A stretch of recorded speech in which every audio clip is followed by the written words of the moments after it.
गुरुभ्यो नमः। श्रीमद् भगवद गीता अध्याय 3 कर्मयोग श्लोक 7। यस्त्विन्द्रियाणि मनसा नियम्यारभते अर्जुन कर्मेन्द्रियैः कर्मयोगम् असक्तः स विशिष्यते। हे अर्जुन, लेकिन वे कर्मयोगी जो मन से अपने ज्ञानेंद्रियों को नियंत्रित करते हैं और कर्मेंद्रियों से बिना किसी आसक्ति के कर्म में संलग्न रहते हैं, वे वास्तव में श्रेष्ठ है। इस श्लोक में कर्मयोग शब्द का प्रयोग किया गया है।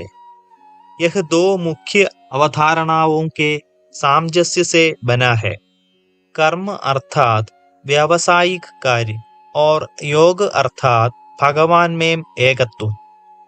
इस प्रकार कर्मयोगी वह है जो मन को भगवान में अनुरक्त कर सांसारिक दायित्वों का निर्वहन करता है। ऐसा कर्मयोगी सभी प्रकार के कर्म करते हुए कर्म के बंधन से मुक्त रहता है। इस प्रकार से कर्म किसी मनुष्य को कर्म के नियमों में नहीं बांधता, अपितु उन कर्मों के फलों में आसक्ति रखने पर वह कर्म के बंधन में बंध जाता है। कर्मयोगी की कर्म के फलों में कोई आसक्ति नहीं होती। दूसरी ओर पाखंडी सन्यासी जो कर्म से तो विरक्त रहता है परंतु आसक्ति का त्याग नहीं करता, इसलिए वह कर्म के नियमों के बंधन में बंध जाता है।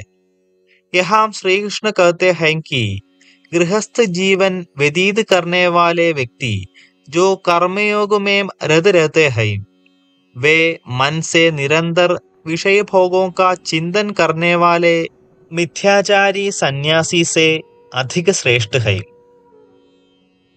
जब कोई संसार में शरीर से काम करता है किंतु मन भगवान में अनुरक्त रखता है, तो उसे कर्मयोग समझना चाहिए।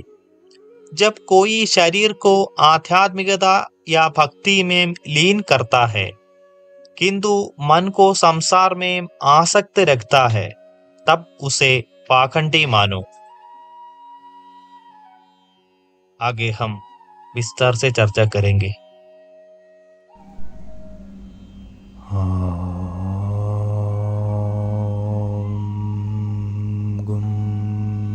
गुरुभ्यो